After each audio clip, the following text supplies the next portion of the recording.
यदि एक उदर्ग खंभे की ऊंचाई तथा उसकी भूमि पर छाया की लंबाई समान हो तो सूर्य का उन्नयन कोण क्या होगा। तो देखिए, जब कह रहा है जो उदर्ग खंभे की ऊंचाई और उसकी छाया भूमि पर छाया की लंबाई, तो इसका मतलब है जो P बट्टा जो है सो B होता है।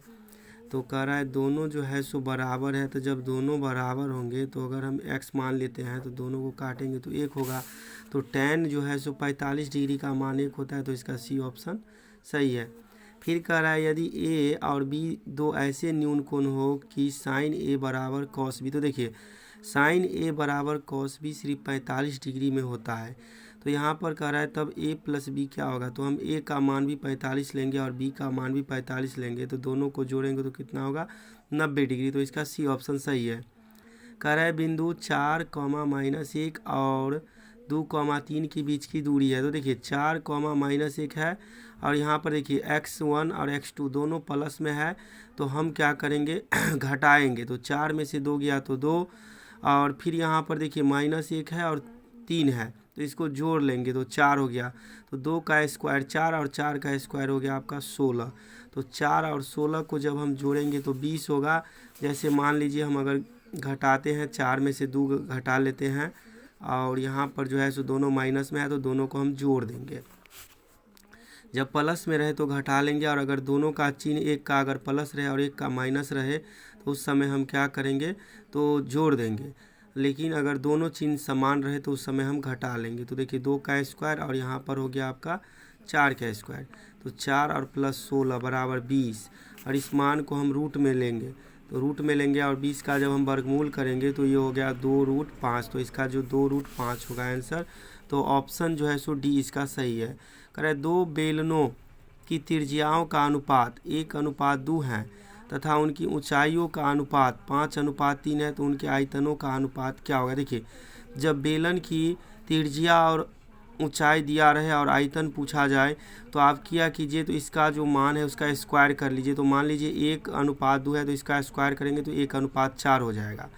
और 5 से 1 को गुना कीजिएगा तो 5 होगा, और 3 से 4 को फिर आप गुना कर लीजिएगा तो 12 होगा। तो इसका जो आंसर होगा 5:12 होगा। कहने का मतलब जैसे त्रिज्या है 1:2 तो इसका आप स्क्वायर कर लीजिए तो 1:4 हो गया। और जो ऊंचाई दिया है तो ऊंचाई दिया है आपका 5:3। तो 5 से इस यहाँ पर गुना कीजिए और 3 से यहाँ पर। तो मान लीजिए 5 से गुना करेंगे तो 5 और 4 तिया 12, तो 5:12 हो जाएगा इसका आंसर। कह रहा है यदि 1, 4, x 5 तथा 12 का माध्य 7 है तो x का मान क्या होगा। तो आप सबसे पहले देखिए जो कितना है, तो 2, 4 और एक 5 पद है, इसमें कुल 5 पद है।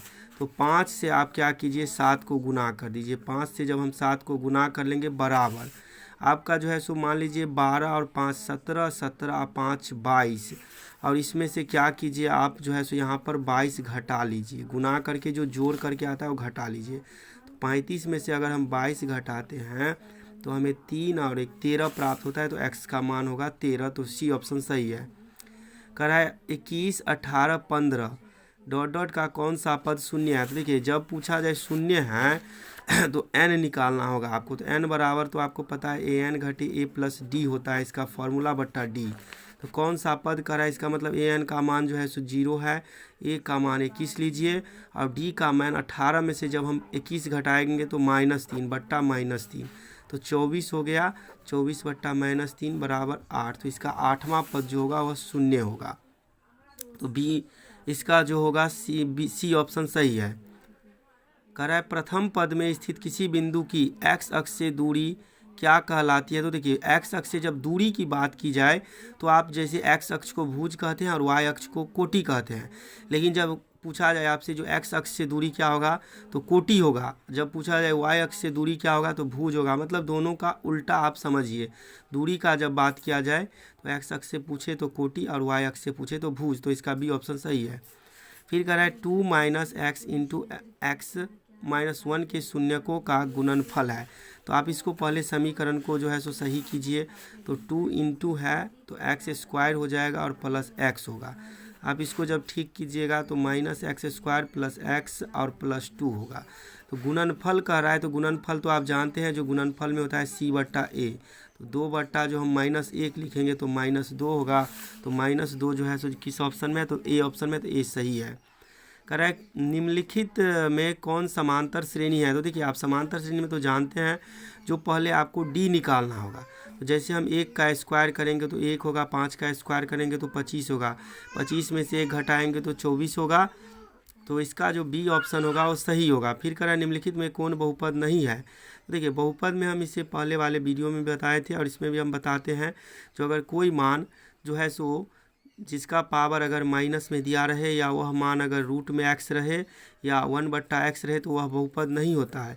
तो यहाँ पर देखिए आप जो कह रहे हैं निम्नलिखित में कौन बहुपद नहीं है, तो यहाँ पर जो है सो आपका जो सारा मान है, जैसे मान लीजिए ये ऑप्शन है 2 - x² + √3x है, और यहाँ पर है 2/3 x + 1, यहाँ है x3 और यहाँ है 1/x + 1। इसको जब हम 1/x + 1 को मान को लेंगे, 1/x + 1 को लेंगे, तो इसका हो जाएगा x + 1 का मान -1। तो जब ये किसी का पावर अगर -1 हो जाता है तो बहुपद नहीं होता है। तो इसका डी ऑप्शन सही होगा।